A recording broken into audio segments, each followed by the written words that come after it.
Kami ngayon ay kasalukuyang nasa bahay ng Ambalong family at ito yung ano ng tree house. Tulong raw, bigyan niyo ng ano. Tingnan niyo yung aso, 'di ba? Nasira yung nakasurvive yung aso. Tapos tingnan mo yung mga yero natanggal. Tapos dito ito yung mga kahoy. Yung manok buhay pa. Pero yung manok hindi naman namatay. Kasi nakasurvive, diba? Pero tingnan niyo yung tree house, natanggal talaga sa puno. Ano mo yung mukha ni Donna? Tignan mo yung mukha ng nag-video. Ngayon ay sila ay nakakaawa. Sila ay nanghihingi ng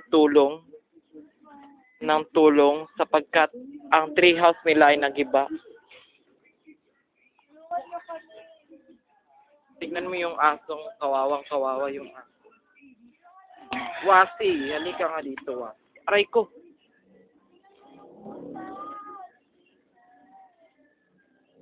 Wasi. Reach out.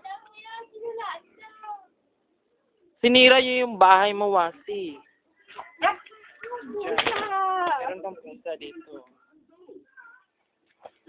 Paalam na po. Tulungan niyo kami! At ito na po ang katapusan ng ating video. Tulungan niyo kami! I invoke my right for self-discrimination.